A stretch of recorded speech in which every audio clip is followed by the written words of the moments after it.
Welcome to another Early Years Learning Hub podcast. My name is Jackie Ward and I'm the founder and managing director of the Early Years Learning Hub. This episode is one of our Unpacking Theory and Research series where I invite academics, researchers and experts to tell us what the theory, research or contemporary understandings mean for our day-to-day practice and our work as teachers, educators and leaders. This episode is about how children use drawing as a communication tool and how teachers and educators can use dialogic drawing to help better understand children's learning and engagement. And today I'm joined by a specialist in that area, Dr Amelia Ruscoe, Early Childhood Studies Course Coordinator, School of Education at Edith Cowan University. Amelia, would you like to tell our listeners a little bit about yourself and your professional journey? Hello, Jackie, and thank you. Yes, that would be my pleasure. So I've had a pretty interesting career, really. I started out, I suppose, if I traced it right back, it was around about year 2 where I decided I wanted to be a teacher. And I think by the time I'd finished high school, it was pretty clear that what I loved most was being around young people and young children. And so I pursued a primary degree initially and started teaching. I did some rural service in southeast Queensland and then moved down to Sydney and worked in some disadvantaged schools down in Sydney's western suburbs. And it was there that I began teaching predominantly in the kindergarten year and fell in love with that very first year of compulsory schooling. That's a really important transition time in children's lives. Following on from that, I was quite dedicated to the idea back then of staying home with my own children. So I spent a few years at home with my own kids, raising them, especially up to the age of around about 3, and then pursued a master's, went back to schools. But in that interim period while I was home, started up an early learning centre, you name it, alongside all sorts of other things like a little gift hamper business and all sorts of things, Jackie. But ultimately, my interest in early childhood development took me down that pathway of trying to emancipate children's voices. What I noticed over a period of time was children were having less and less opportunity to be able to engage in one-on-one conversations with adults and teachers, especially if we've seen that erosion of play in the last sort of 10, 15 years. And certainly escalating in the last few years. So that sort of led me to this point where I've become quite focused on how we can generate really high quality dialogue with young children that's going to be worthwhile to their learning and to help teachers be better teachers and practitioners. So that's much my story. And this is where dialogic drawing came from through my PhD studies. Well, that sounds like a very interesting and varied career. I always love to hear people's stories, and I think it's always a great opportunity to share with other teachers and educators where you might go and what are the opportunities. I actually first met you, Amelia, when we were at a conference together. You were presenting on this topic, and I remember thinking, oh, this is fascinating, and what a very I probably was doing some of these things naturally as a teacher, but what a very purposeful and intentional way to, use children's drawing, of which most children are very interested in, and it's an innate thing, isn't it, for them to communicate through their drawing. So, yeah, I was very excited that you agreed to come on the podcast and share your wisdom and your knowledge. So I think the first great question for us to sort of unpack a little bit is, what is dialogic drawing? Yeah, well, I think sometimes people hear that term and they think this is just all about drawing, and perhaps it's something to do with arts and it's something that we might do in a kind of very informal afterthought kind of way. But what I'm trying to people's programs is this idea that drawing is actually a really instrumental tool that we can use to help children to communicate better, or to have opportunities to develop all sorts of pre-literacy skills and those kinds of things as well. But drawing is something that is an inherent part of childhood. Children that I have worked with talk all the time about how it's just what they do. It's actually part of their play. They don't perceive it as work, they perceive it as play. And that mark-making process is something that's quite pleasing to them. They have a lot of agency over what they're doing. They're holding the pencil, they're controlling what happens. And it's a deep thinking process that requires a lot. It actually encourages children to engage a big part of their cognition. So when we're talking about cognitive load, children who are drawing are engaging in a rich cognitive experience that gives them practice engaging with a heavier cognitive load. But they're doing it in a context that is completely child-directed, completely playful. They have a lot of agency over it. So that is the sort of the drawing side of it. So yes, it's about children expressing themselves, but often it's a lot more than that. And we might not see that so much as educators because it looks like scribbles on the page. But when we have a look and track the development of children's drawing over time, we can see how these, what we refer to as schema or ways of representing little objects and things that are familiar to them start to emerge in those drawings, and they start to take form and become more and more complex. And with that comes a lot of decision making, problem solving, reflecting on how they're going, and even comparing to other children, about what they're doing in their drawing. So dialogic drawing then is harnessing this natural process of the development of these drawing capacities over time. But the adult is involved in that process. The adult has a little bit of power in dialogic drawing as well. So in that way, the child has control over the pencil and what's going to happen, but the adult also has some power over the question or the prompt or the provocation we might use about what the child might draw. And for teachers, this is a really useful tool. Let's just say we want to find out about something that might be happening amongst the children socially, or even something like, how they're feeling about their transition to school. So we can give the children a prompt, sit with them one-on-one, tell me what the things that you love doing at school, or will draw the things you love doing at school. And the child will then sit there, have a bit of a think, and often some dialogue with you about what that might be, and then start committing to drawing something on paper. And it doesn't actually matter what they draw, how recognisable that drawing is. That is kind of like the drawing itself is how we anchor the child to place, so that while we are having a conversation, it's like it enables us to have that sustained shared conversation while they're sitting there. Now, it's a really useful tool for research. I mean, this is how the method that was used to make the revisions to the EYLF when we went out and spoke to young children about how they think things are going in early learning and in the early parts of school. But it's also incredibly useful pedagogical tool for teachers. So the main difficulty that we have, though, is time. So if this is to become part of the everyday pedagogies, it seemed right that we needed to label it somehow. By calling it dialogic drawing, it gives it some legitimacy in our programs. And yes, this is something that I do need to do as part of my reflective practice, as part of my relationship building with the child, as part of my programming, because if I'm listening to what the children are saying in these exchanges, well, I'm picking up all these little tidbits about things that are happening in their relationships, things that they're interested in learning about, their funds of knowledge, their funds of identity, all those things that are really integral to my planning of my program going forward to make sure it's relevant and engaging for young children. So that was a long-winded answer to that. No, I love it. I love the idea of that, sort of democratic kind of relationship between adult and child, and power sharing, and even giving children the opportunity to share their thoughts and ideas. If we think about, like you mentioned with the updated learning frameworks, people often struggle. How do I get children involved in reflecting or assessing their own learning, or contributing to that idea, or contributing to things like policies or philosophies? This is a great tool to get them involved in, like, drawing out their ideas on all sorts of things, isn't it? Yeah, so while it's, on one hand, it's developing these drawing skills, and we're calling it that dialogic drawing, really what this is about is listening to children's voices and helping them to become active participants in the programming of the classroom and what's happening there.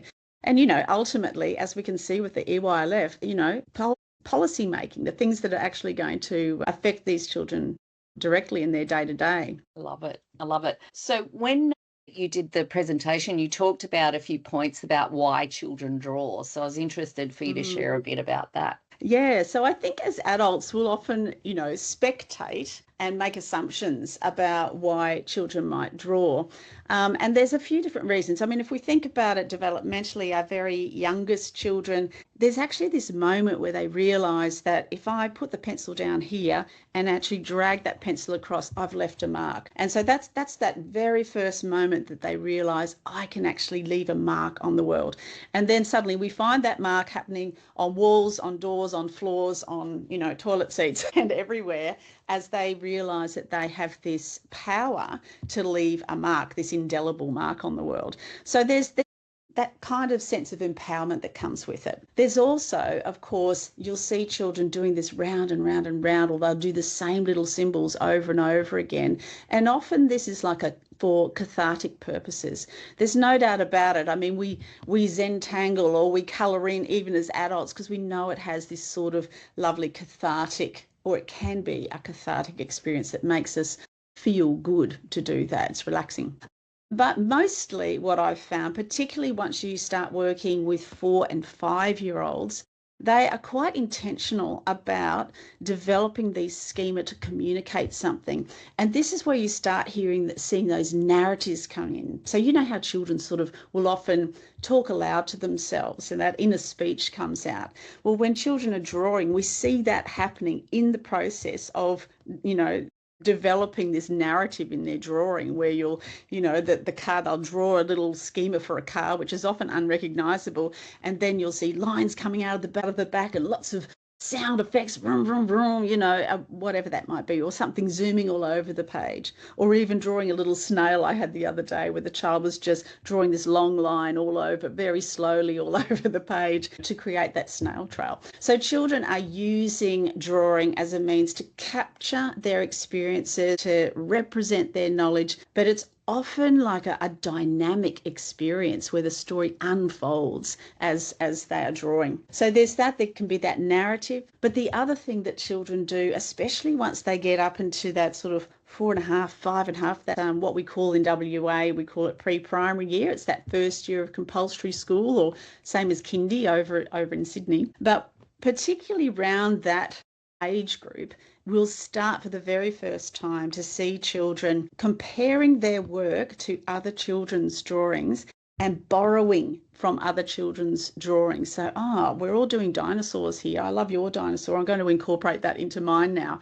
And that child says, I like your volcano. I'm going to put that in my drawing, And so we see this sharing of schema happening, but also children start to create these little self-assessments. They have criteria amongst themselves that they're designing to compare, and to level up their drawing ability when they're sitting with one another.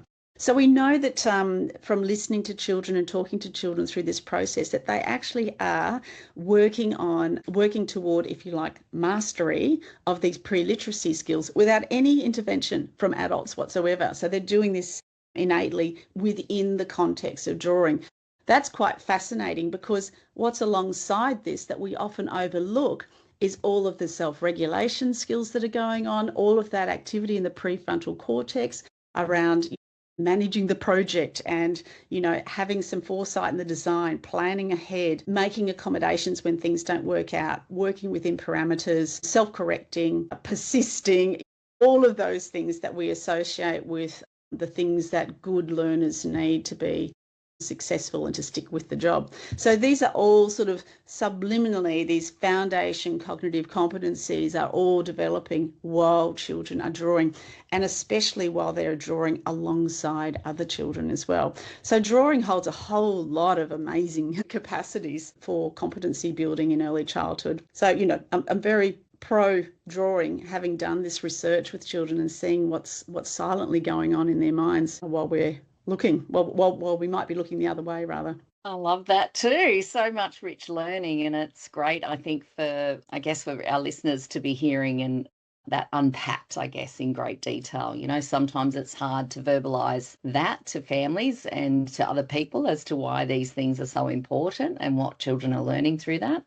So that has been super helpful. I'm also interested to sort of unpack or for you to share with some examples around the sorts of questions that educators could ask. I think you might have had a little acronym or something that you might have shared with us at the conference. Yeah, so, when teachers are engaged in that dialogic drawing, so we've talked a lot about drawing in general here, but in that process of dialogic drawing where the teacher is working side by side with the child, sometimes I've noticed that educators can find it a bit challenging to know what to say, to be able to extend that conversation. And while we might know about sustained shared conversations, about restating things back to children and having some really rich serve and return, in the context of drawing, where you as a teacher actually might want to find out something like how engaged is this child in learning, it can be really helpful to have some idea ahead of time of the kinds of questions that need to be asked to be able to unpack that properly. So one of the things that we've developed in a recent study that I've been doing with the Association of Independent Schools in WA, we've been working with a group of 10 expert teachers in independent schools there, to develop a framework for monitoring engagement. And one of the things that came out of that process, when they went out and they used dialogic drawing, they came back with these they said, it's fine to have a prompt, but we kind of need to have some threads to pull to be able to unpack that prompt. And when we looked at the kinds of additional questions they were using to do that unpacking, the threads they were pulling, they fell into 4 main categories, so which we have sort of labelled the live threads, LIVE. So the first one, L, is to listen. Just initially, once you've given that provocation or that prompt for the drawing, just listen. Spend a little bit of time just listening. The next one, which as teachers we can often not be terribly good at because we're great at asking questions, but sometimes not so good at listening. So that was the first priority, to let the child take the lead and to actually be a good listener so that whatever follows, we can be responsive, actually authentically responsive to the child. The next one was I, and that means invest. And when we're talking about investment, we're thinking about, if we think about the brain, the child's brain, we're thinking about activating that amygdala in a really positive way. So that means we're investing in the children's emotions around whatever it is they're telling us. So we're going to ask questions, how do you feel about that, for example? So that's the next one. So we're listening, we're investing in, the children feeling. And then the next one is verification, V for verification. We need to verify. Because we might listen and just go, I've got it, I see. But really, what we need to do is ask a question to just clarify. Have I understood? So what you're saying is this, is that right? And it was often in that question that the teachers had the realization that, I had made an assumption here. I had really thought that they had meant that, they'd meant something else. And that's where the real learning was for the teachers, where they were finding those really invaluable insights. So V for verify, probably the most important part of the thread pulling process. And finally, E was for expanding. So often by the time we've got that verification, we then are opening up the can of worms of, what else? And quite often when children are drawing, particularly if the prompt is tell us something you like doing at school, we might need to flip it, to look at some alternative views. These are the things you like. Okay, tell us perhaps the things that you don't like so much.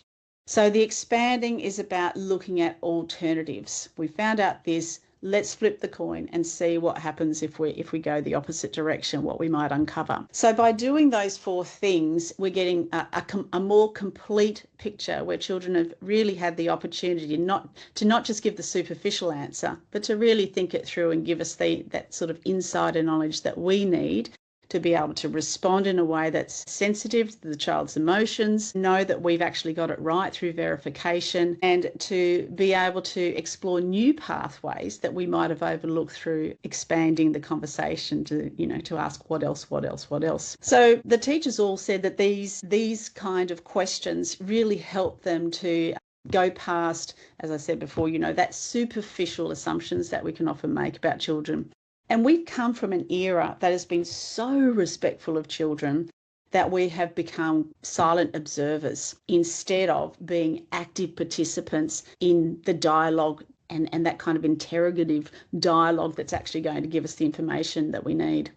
I think that might answer. Yeah, no, another great tip. I think that even that sort of framework is good for any interaction with children, isn't it? The listening thing I can so relate to, because we're almost always listening to talk, aren't we? I'm just listening, waiting for myself to have a talk. And the idea of verifying, I think, is amazing, because sometimes I think, I agree, we're sort of wanting to be a little bit more passive and not directing children, or not sort of, but verifying what they're saying, I think gives them an opportunity to really clarify. So yeah, and expanding is another great one to take it further. So to go a little further in a conversation or whatever it might be. So I think. Yeah, I think one of the things there too is that we need to, as you say, we can use that in all of our conversations. And certainly, there's opportunity for this through play. But one thing that we did notice was that quite often we have these short exchanges, particularly as teachers, we're so time poor and there's so many children and there's all these additional pressures that are on us. But slowing things down and having these conversations one-on-one and anchored to whether it's a play experience or whether it's drawing. Drawing in particular is quite good because it calms the heart rate. It sits the child down. It's kind of like quite a controlled, sustained context in which children can reduce the cognitive load of other things that are going on in their life and just really focus in on what they're doing in a targeted way, so we can have these lovely targeted conversations.